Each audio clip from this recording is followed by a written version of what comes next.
তিন দিনের অবিরাম বৃষ্টির জমা জলে মধ্য ধলাইয়ের পানি ভরা জিপির কাটাখাল গ্রামের শতাধিক পরিবার তীব্র অসুবিধার সম্মুখীন হয়েছেন।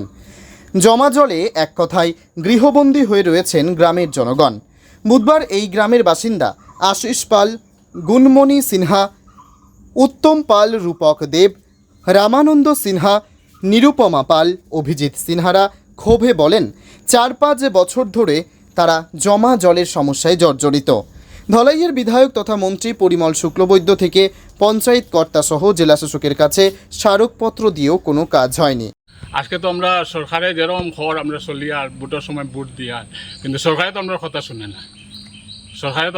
শুনে না, আর আজকে তখন আপনারাও মানুষ, আমরাও মানুষকে যদি মানুষের একটু দুঃখ না বুঝি তাহলে এই সরকারের লাভ আছে না।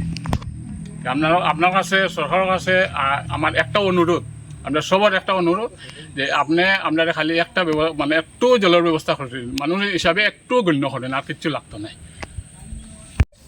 যখন আমরা এপির কাছে যাওয়া হয়েছে, এপি আইসন যে রাস্তা জলের রাস্তা বন্ধ করছে কিতারে নাম রে,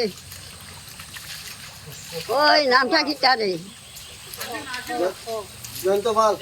না এপি জয়ন্ত পালের কাছে যাওয়া হয়েছে। আইসে আওয়ার পরে এখানে প্রভাতে জলের রাস্তাটা বন্ধ করছে। প্রভাতে কইছে যে জলের রাস্তা দিমু, আমি পাকা রাস্তা দেব যদি।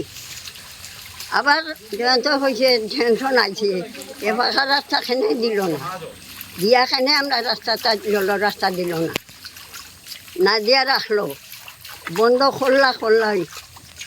পিডাব্লিউ রাস্তার কিনার দিকে জলের রাস্তা যাওয়ার কোনো অধিকার নাইনি, আছে সরকারে এটা দিছে, খেনে দেওয়া হয় না জলের রাস্তা। আর 4 বছর থাকি একে বাড়িতে 400-500 সুপারি গাছ মারা গেছে। এই পরিবার কীরকম চলত? এই গরিব দারিদ্র পরিবারের গতি কিটা হইতেছে, MLA ভোট পাইয়া মন্ত্রী হইতা আর পাবলিক মরতো দলে ডুবিয়া, এটা কিটা ডঙ্গের কথা নি। পাবলিকের লাগি তো মন্ত্রী বানানি হয়, ইলেকশন হয়, ভোট দেওয়া হয়। এই ভোট দেওয়ার অর্থ কিটা? আমরা যদি ফেটে মরি, 2 পয়সা পাই না, চিকিৎসা করতে হয়। আজকে আমি হৃদরোগী, আমার স্যান্ডেল বেচা। ধলাই প্রতিনিধির রিপোর্ট, গণ আওয়াজ।